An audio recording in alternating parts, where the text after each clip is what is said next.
Baiza. Okay. Julie, hindi krisis ang tawag ng palasyo sa 130 pesos per liter na diesel. Pero kung walang krisis, bakit may crisis committee na bubuuin? Denise, giniit nga kanina ni Palace Press Officer Undersecretary Claire Castro na walang oil crisis sa bansa. Ang sabi niya, malinaw daw yung paliwanag ni Energy Secretary Sharon Garin na may sapat na supply ng langis ang Pilipinas. Ongoing din daw yung negosasyon para sa pag-aangkat ng magkahiwalay na 440,000 at saka 600,000 barrels ng fuel. So dahil may sapat na supply ng langis, hindi masasabing meron krisis.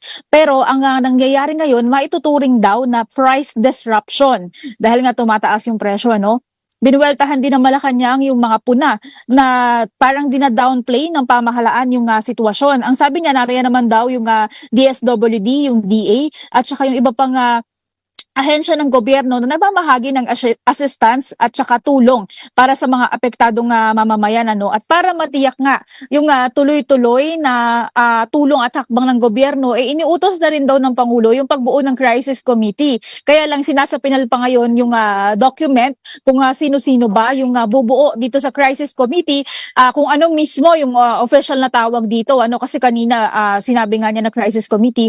And ano yung magiging saklaw ng trabaho nila. So, yun yung paliwanag ng palasyo dito sa no oil crisis, pero bumuo ng crisis committee.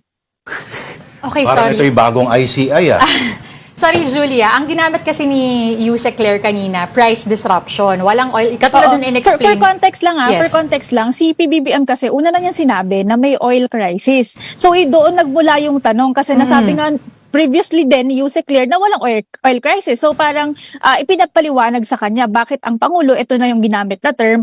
And ang sinabi nga ni UCC kanina, ang pinapatungkulan daw ng Pangulo, oil crisis sa Middle East at hindi oil crisis sa Pilipinas. So yun sa atin ay price disruption. Ikaw naman disruption lang Hindi, yun pala nga, napanood ko kasi kanina yung sinabi ni Yusek. Pero okay, anong sinabi ng palasyo, Julie, doon naman sa question tungkol sa pagbawi ng Pangulo doon sa fare hike? Kasi sasabay ko na rin, Julia, kasi I know Yusek was asked also doon sa, di ba, nabigyan ng emergency powers itong Pangulo para nga tanggalin yung excise tax, pero hindi pa rin tinuloy. And people are asking for an explanation still right now. Oo, una doon muna sa anong paliwanag kasi kahit tayo nabigla doon sa biglang anunsyo na suspended na yung fare hike. Ang sabi ni UCC kanina, tinatry daw na balansehin kasi sino daw ba yung unang binigyan ng ayuda, hindi daw ba at yung mga tricycle driver and kasunod nga na mabibigyan yung mga PUV, TNBS, mga jeepney drivers and operators kaya binabalanse lang daw ng gobyerno dahil yung mga commuter wala naman daw natanggap na anumang cash assistance from the government. Yung isa namang tanong mo tungkol doon sa emergency powers kasi last week, I think Wednesday, sinabi ni PBBM na parang depende pa sa sitwasyon kung gagamitin depende sa sitwasyon. Yung kung gagamitin nga yung emergency powers. Ang sabi kanina ni Yusek Claire, for sure pipirmahan daw ng Pangulo yan. Pero magkaiba daw kasi yung pipirmahan at yung ipatutupad kasi merong nakasaad sa batas na kailangan within 30 days na nasa $80 yung kada barrel ng fuel kada araw yung presyo. Kaya yun daw yung sinasabi ng Pangulo na hindi agad mai-implement kasi nga may mga kondisyong ganun sa batas.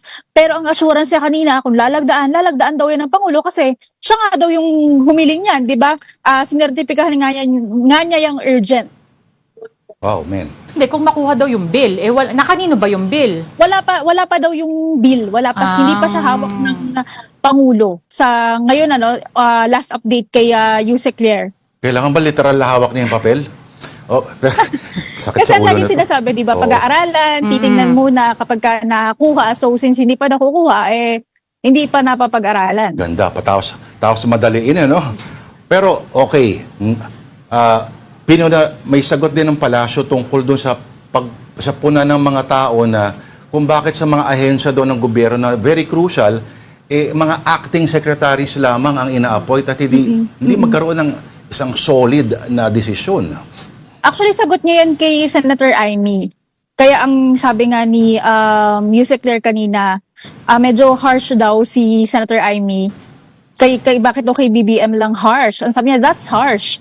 So, ang paliwanag naman, parang binibigyan ng may kapangyarihan naman talaga yung CA, and depende naman nga din talaga sa kung sino yung mapibigyan ng tiwala ng Pangulo, and sinusunod naman daw yung proseso sa pag-appoint ng mga iba't ibang officials sa mga posisyon sa pamahalaan. Mhm. Pero kasi, okay, ngayon ang Pangulo ay nasa isang, tama ba? Kailan siya nagpunta ng Kamsur para sa doon sa solar-powered irrigation project? Kaninang umaga din siya nagpunta ng Kamsur after niyang salubungin yung around 343 OFW sa Villamor Air Base kanina. So yun yung una nating pinuntahan. And then since hindi tayo kasama sa Kamsur, doon tayo tumuloy sa briefing ni Yusek Claire. Kanina dyan sa pagsalubong ng Pangulo, by the way, yung mga OFWs na kasama dyan ay nagmula sa Kuwait, Qatar, Bahrain at Saudi Arabia. Ito daw yung kauna-unahang chartered flight na yung apat na lugar na yan yung magkakasamang naibiyahe. Ang tinitiyak ng Department of Migrant Workers sa kanila, mabibigyan sila or ilalatagan ng mga job order o possible na trabaho kasi ilan sa mga nakausap natin, isa sa mga nakausap natin, domestic helper sa Kuwait na 3 years na or more than 3 years na nagtatrabaho, pero dahil sa trauma, ayaw na daw talaga niyang bumalik. Kaya ang sinasabi ng DMW, since hindi lang naman iisa or dadalawa yung nagsasabi na hindi na talaga nila gustong bumalik dahil sa trauma, kailangan mabigyan sila ng financial assistance, reintegration, at saka yun nga, yung paglalatag ng mga possible na trabaho for them. And aside from yung pakikipag-usap ng Pangulo, kanina actually hinatid din niya yung mga OFW na pasakay ng bus papunta naman doon sa kanilang hotel accommodation. Karamihan sa kanila from Mindanao, so maghihintay pa sila ng flight pauwi ng kanilang lugar. Yung isang nakausap natin from Sultan Kudarat, so baka daw maghintay pa muna ng 1 hanggang 2 araw bago makapag-book pauwi or makapag-ayos ng biyahe. Pero yung mga taga Luzon or yung mga kayang ilan travel, ihahatid din naman ng DMWNO.